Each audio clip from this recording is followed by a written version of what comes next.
Se tivesse um programa, que nome que você queria que fosse o nosso programa? Conversa com a Fátima. Conversa com a Fátima tá no ar, cara.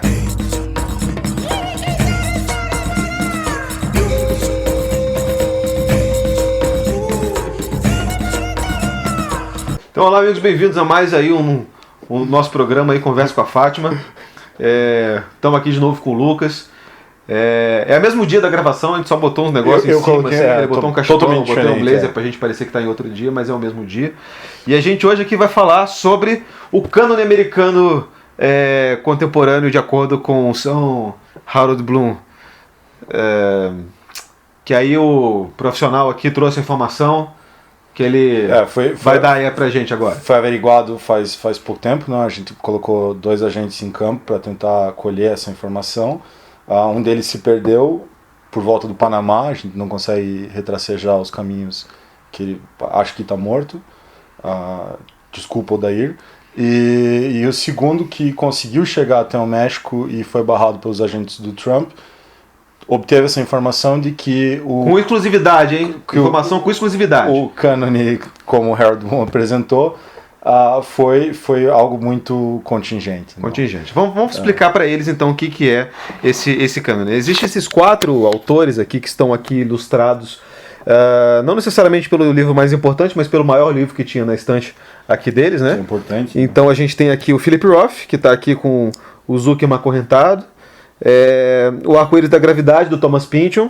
Tá tudo de cabeça para baixo porque a Companhia das Letras ela faz a lombada invertida. Então a gente coloca ele com a capa para cima e a lombada fica de cabeça para baixo, né? Mas isso aí não é problema nosso, né, cara? Eu acho que a gente não vai começar a ficar virando livro de barriga para baixo agora só para poder que já tem a planta, ficar legível. A planta já tá aí, então não vamos fazer isso. O Cormac McCarthy tá aqui com Todos os Belos Cavalos. Na verdade, esse aqui é o único livro que eu tenho dele. Eu não tenho mais os outros. Inclusive, quem tiver um meridiano de sangue aí que quiser se desfazer, eu tô aceitando.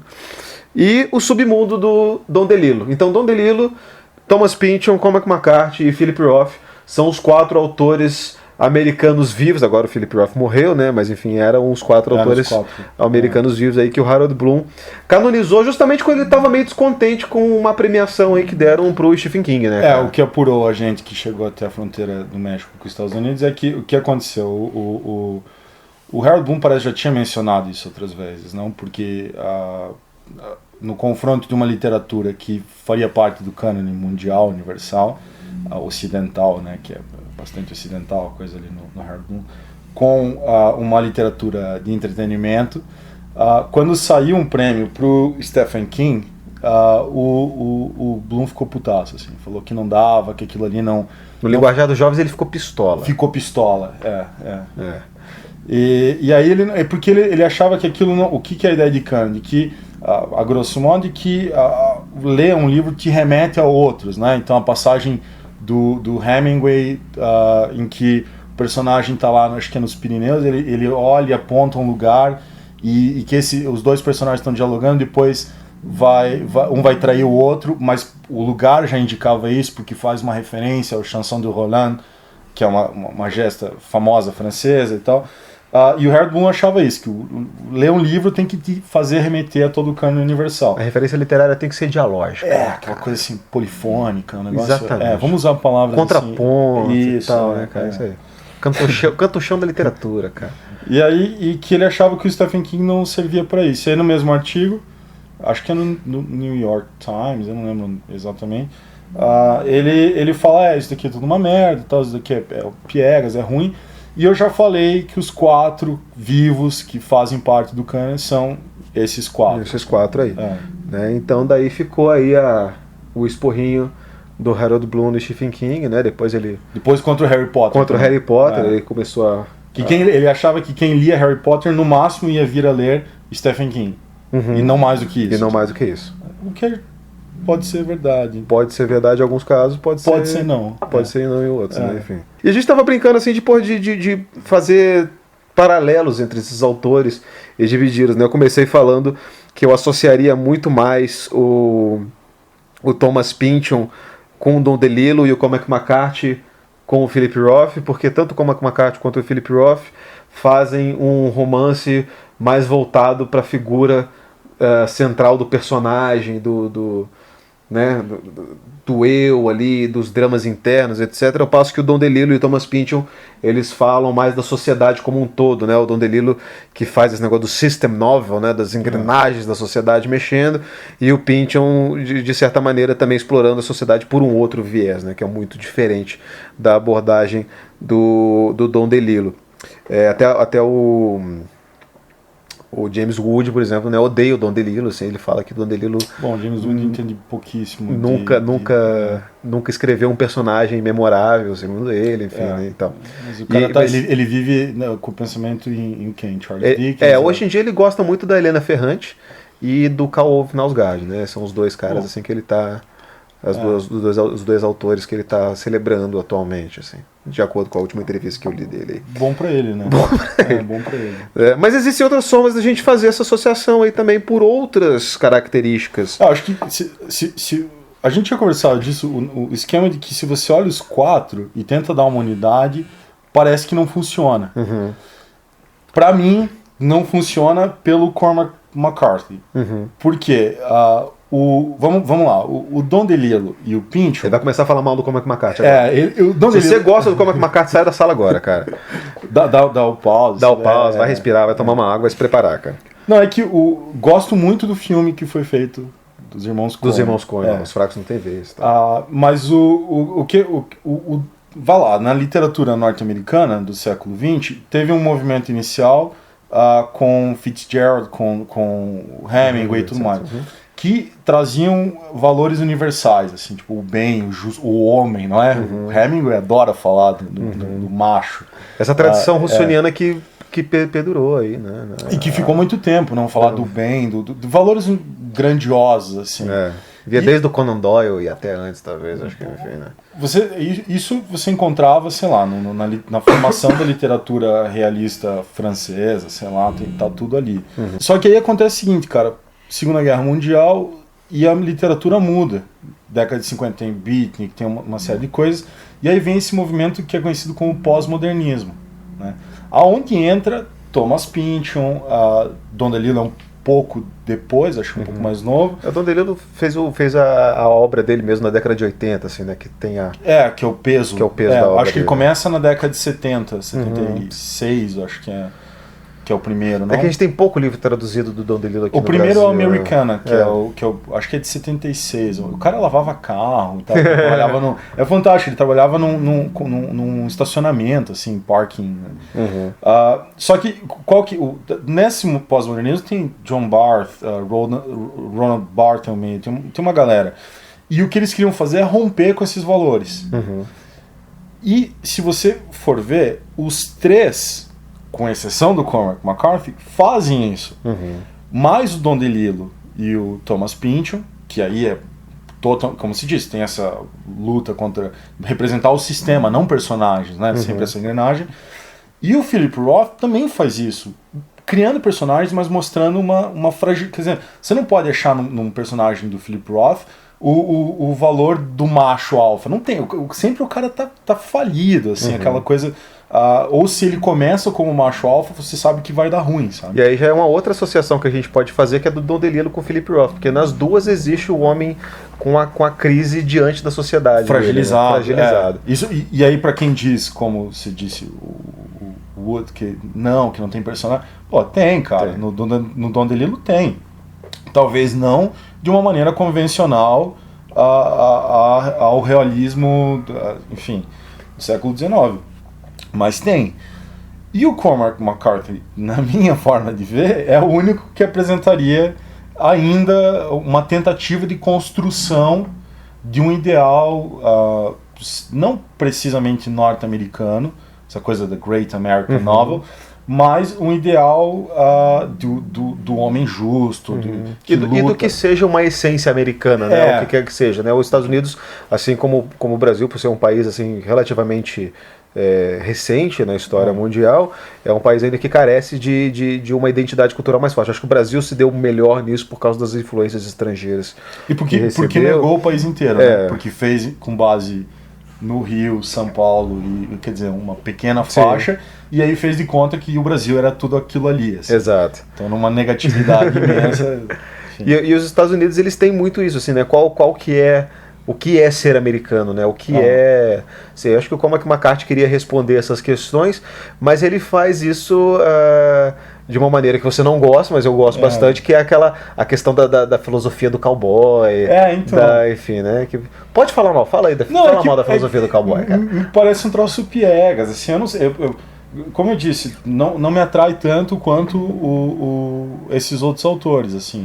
E aí, em comparação, se é pra ter personagem forte, os dois que teriam, que a gente foi fazendo essas comparações, era o Philip Roth e o Cormac McCarthy. São dois que trabalham com personagem mais bem delineados e construídos. Quer dizer, a centralidade da narrativa vai depender de você construir e constituir esses personagens em cena.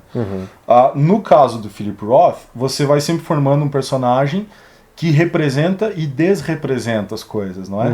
Então, sei lá, eu posso citar o sueco Lvov, que a gente já falou do Pastoral Americana, que acontece isso, não?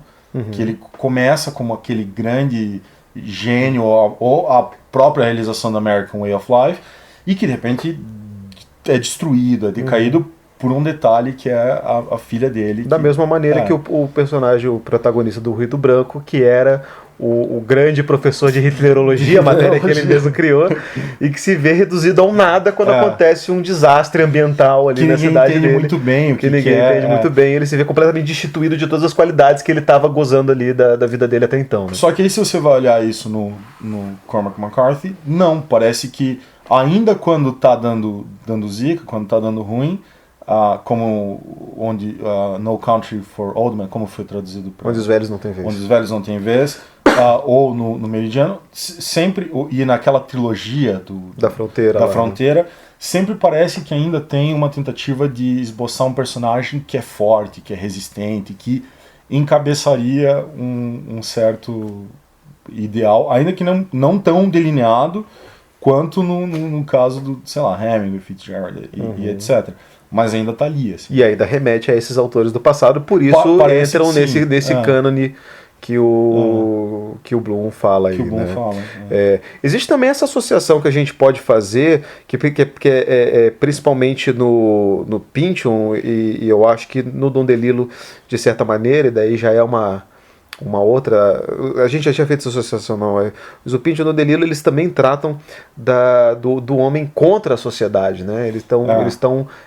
mas é uma rivalidade diferente no Don DeLillo e no Pynchon, né? No Don DeLillo é o homem que tem a certeza diante do mundo das incertezas, e no Pynchon a sociedade que é muito maluca, que constrói esses personagens malucos dele, né? Eles parece que no Pynchon do lote, como é? O leilão do lote 49. Leilão do lote 49, Crime. É maravilhoso, assim, porque a personagem tá lançada, né? Ela não sabe o que tá acontecendo. É de Pamas. Ninguém sabe o que tá acontecendo. E cada vez que ela tenta descobrir mais confuso fica, assim. Então, para os leitores que nunca enfrentaram o Thomas Pynchon, não sei se você gostou, eu roubei esse livro de você, que é o Vício Inerente. Eu roubei, isso é fato. Ele disse que ia comprar, nunca pagou. Nunca paguei pra ele. E tá lá em casa, é maravilhoso, assim, eu já li 2 vezes. Eu falei isso pro pessoal, fiz um dossiê do Thomas Pynchon, e eu recomendei para que as pessoas começassem a ler pelos 2 últimos, né? Pelo Vício Inerente e porque os 2 primeiros são muito difíceis, né? O Arco-Íris e o Leilão do Lote 49 são muito intrincados. Assim. E o Vício Inerente tem isso, assim, porque é o próprio personagem perdidão, né? Porque o Doc Sportello, que é o personagem principal, é um detetive, mas que vive chapado. Então como é que você vai ser um detetive e fazer ligações lógicas e dedutivas? Ele só faz ligações paranoicas, né? Por causa da droga. Por causa da droga. E você percebe no avançar do livro, e esse foi um dos poucos livros que teve eu acho que foi um bom filme.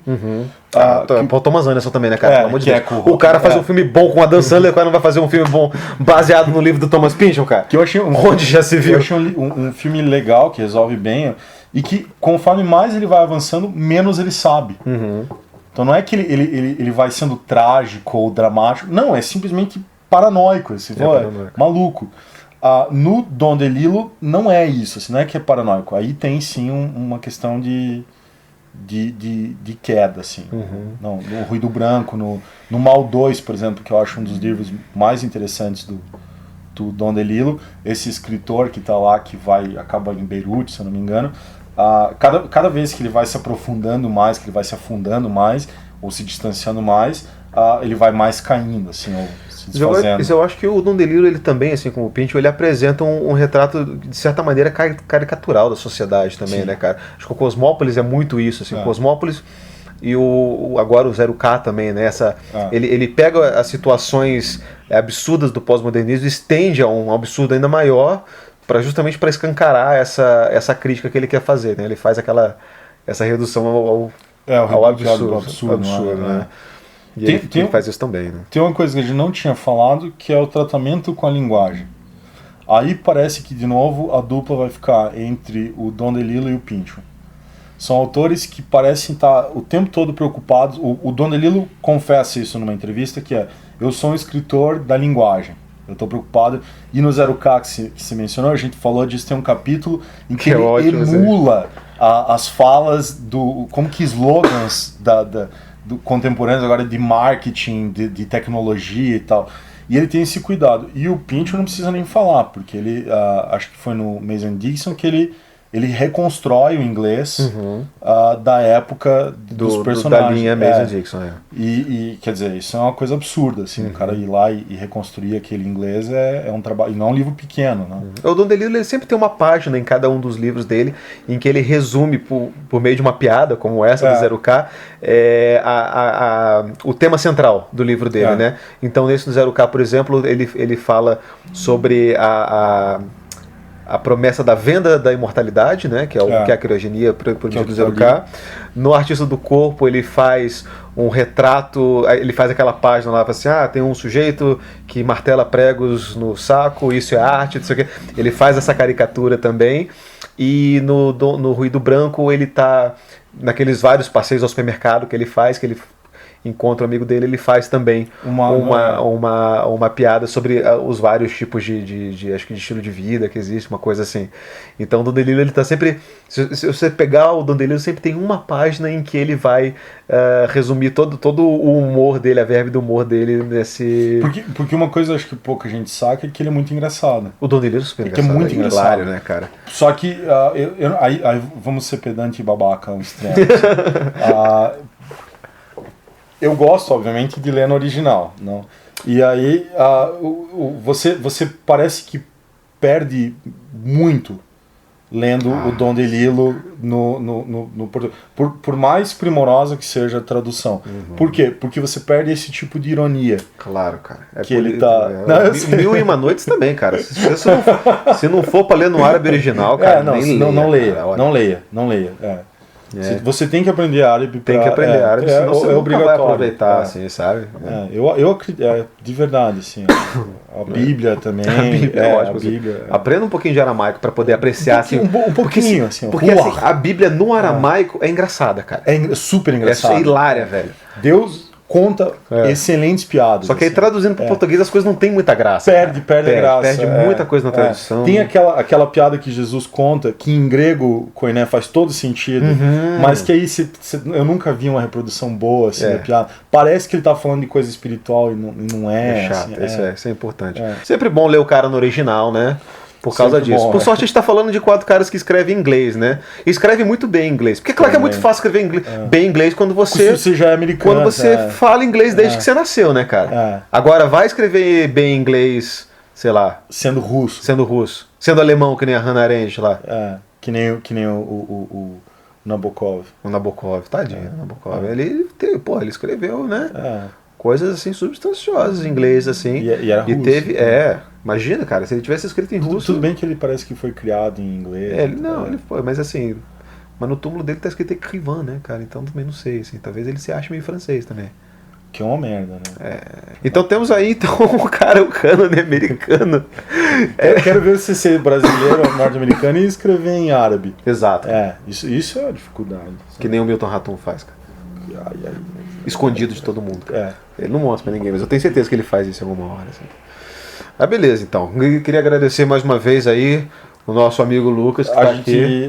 Fico muito contente. Pena que o Uder morreu nessa empreitada para conseguir as informações sobre a verdadeira razão do Harold Bloom ter feito ter canonizado esses 4 carinhas que a gente falou aqui hoje. Mas beleza, né? Informação super exclusiva aí que o profissional trouxe. E a gente vai ficando por aqui no nosso Conversa com Fátima. Beleza? Um abraço, galera aí. Tchau.